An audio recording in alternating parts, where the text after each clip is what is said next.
ஓம் சாந்தி. 16/3/2026 திங்கட்கிழமை. வாணி தரும் வசந்தம். இனிமையான குழந்தைகளே, உங்களுக்கு சத்கதிக்காக தேகத்தின் அனைத்து தர்மங்களையும் தியாகம் செய்து ஆத்ம அபிமானியாக ஆகுக, என்னை மட்டும் நினைவு செய்யுங்கள் என்று அனைத்திலும் தனிப்பட்ட வழி கிடைத்துள்ளது. கீதையில் அர்ஜுனனுக்கு அகண்ட ஜோதி ஸ்வரூபமாக காட்சி ஏற்பட்டது. அர்ஜுனனின் போதும் போதும் நிறுத்தங்கள், பார்க்க முடியவில்லை என்று சொன்னாரே, பிறகு எப்படி பெயர் ரூபத்திலிருந்து விடுபட்டவர் என்று கூறுகின்றார்கள்? நான் உங்களுடைய தந்தையாக இருக்கின்றேன் என்று பாபா கூறுகின்றார். தந்தையின் உருவத்தை பார்த்து குழந்தைகள் மகிழ்ச்சி அடைய வேண்டும்.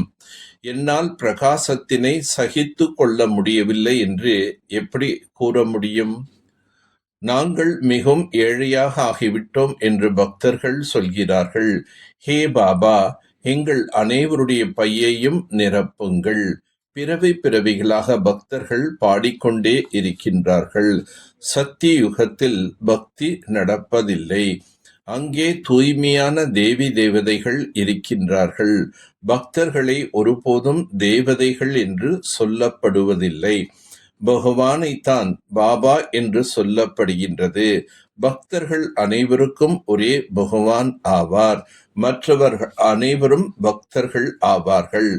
நாம் பகவானின் மூலம் ராஜ்யத்தின் ஆஸ்தியை பெற்றுக் கொண்டிருக்கின்றோம் என்பதனை இப்போது நீங்கள் தெரிந்துள்ளீர்கள்.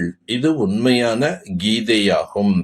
பகவான் இச்சமயத்தில் நரனிலிருந்து நாராயணனாக ஆக்க ராஜ்ய யோகத்தை கற்றுக் கொடுக்கின்றார்.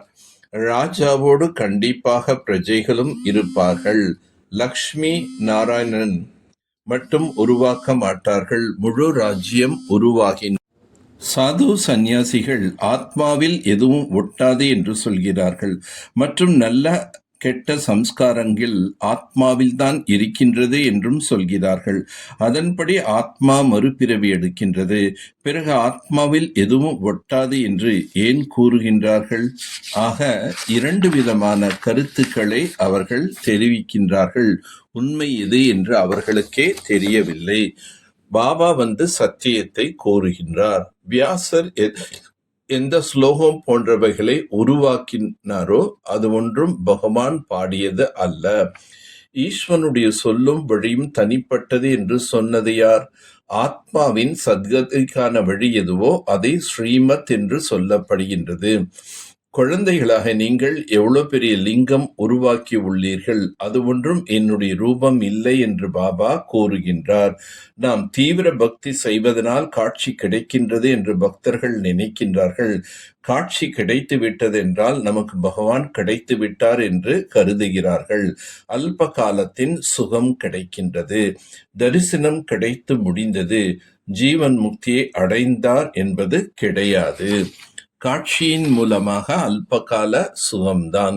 பாபா கல்பத்திற்கு முன்பு கூட உங்களை தேவி தேவதைகளாக மாற்றி இருந்தார்.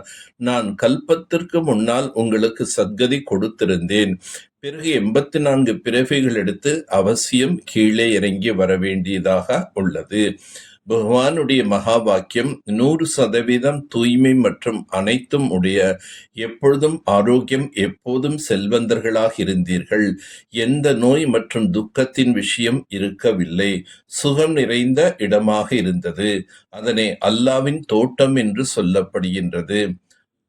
யார் தேவி தேவதைகளாக இருந்தார்களோ அவர்களே முட்களாக மாறிவிட்டார்கள். தூய்மை அற்றவர்களை தூய்மையாக ஆக்குபவர் என்று நீங்க ஞானக்கடல் தந்தையாக என்னைத்தான் கூறுகின்றீர்கள். நீங்களும் ஞானக்கடலின் குழந்தைகளாக ஆகின்றீர்கள். ஞானத்தின் மூலம் சத்கதி கிடைத்து விடுகின்றது. பரமாத்மாவும் நாடகத்தில் நடிப்பை நடிக்கின்றார். படைப்பவர், இயக்குபவர், முக்கிய நடிகராகவும் இருக்கின்றார். உயர்ந்திலும் உயர்ந்த நடிகர் யார் என்பதனை பாபா புரிய வைக்கின்றார். இப்பொழுது நாம் இந்த எல்லையற்ற நாடகத்தில் நடித்து கொண்டிருக்கின்றோம். ஞான கடலின் குழந்தைகள், நீங்கள் மாஸ்டர் ஞான கடலாக ஆகி தூய்மையற்ற நிலைந்து தூய்மையாக ஆக்கும் சேவை செய்ய வேண்டும். பாபா கூறியுள்ள சாஸ்திரங்களின் சாரத்தை புத்தியில் வைத்து எப்பொழுதும் மகிழ்ச்சியாக இருக்க வேண்டும். ஒரு தந்தையின் ஸ்ரீமத் ஒவ்வொரு நொடியும் கடைபிடிக்க வேண்டும். தேகத்தின் தர்மங்கள் அனைத்தையும் தியாகம் செய்து ஆத்ம அபிமானியாக ஆகுவதற்கான முயற்சி செய்ய வேண்டும். விஸ்தாரத்தை சாரமாக உள்ளடக்கி தன் மனதை உயர்வாக, தந்தைக்கு சமமாக, சக்தி வாய்ந்ததாக, கலங்கரை விளக்காக ஆகுங்கள். தந்தைக்கு நிகராக சக்தி வாய்ந்த கலங்கரை விளக்காக எந்த விஷயத்தை பார்த்தாலும் கேட்டாலும் அதன் சாரத்தை புரிந்து கொண்டு ஒரு நொடியில் உள்ளடக்கி மாற்றி அமைக்கும் பயிற்சி செய்க. ஏன் என்ன என்ற விஸ்தாரத்தில் செல்லாதீர்கள். ஏனெனில் எந்த விஷயத்தில் விஸ்தாரமாக செல்வதால் நேரமும் சக்தியும் விரயமாகின்றது. ஞானத்தின் சாரம் முழுவதையும் அனுபவம் செய்விக்க முடியும். தன் உள் உணர்வை சக்தி வாய்ந்ததாக வைத்து கொண்டால் சேவையின் வளர்ச்சி தானே நிகழும். நம்பிக்கை என்னும் அஸ்திவாரம் உறுதியாக இருந்தால் சகஜ யோகி நிர்மலமான சுபாவம், சுப பாவனையின் உணர்வு, ஆன்மீக பார்வை உள்ளவராக இருப்பார்.